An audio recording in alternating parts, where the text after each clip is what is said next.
War has a way of revealing how far nations are willing to go, and now a dangerous new line has been crossed.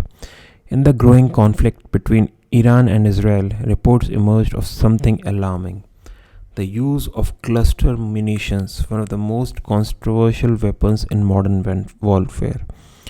This isn't an ordinary missile strike, it was a message. A missile fired from Iranian forces landed in central Israel, not carrying a conventional warhead, but something far more sinister. It scattered dozens of small bomblets across a civilian area.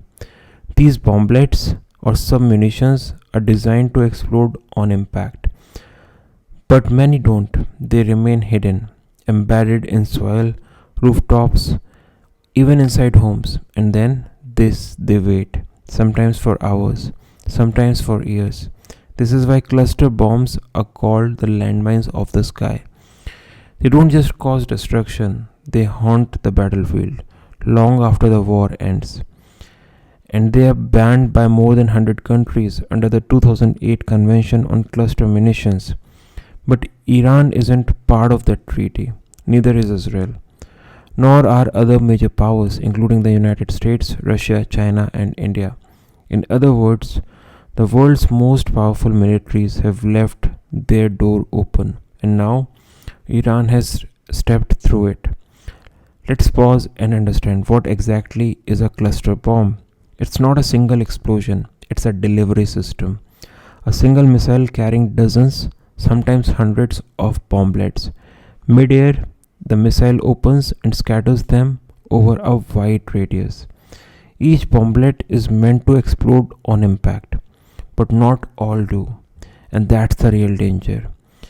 In war zones where cluster munitions have been used, like in Lebanon 2006, Syria, Ukraine, and now between Israel and Iran, civilians have continued to die long after the fighting ends.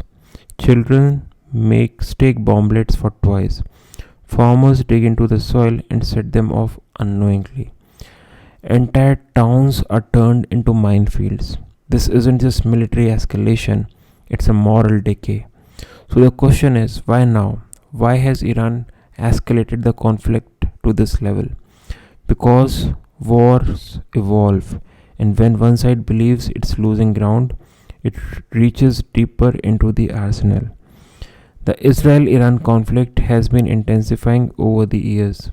Drone attacks, cyber warfare, proxy militias, and now we're seeing strategic desperation on both sides.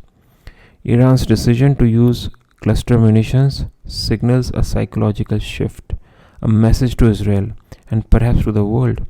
We're not backing down. And Israel knows the stakes, because once cluster bombs are used, the conflict becomes harder to contain.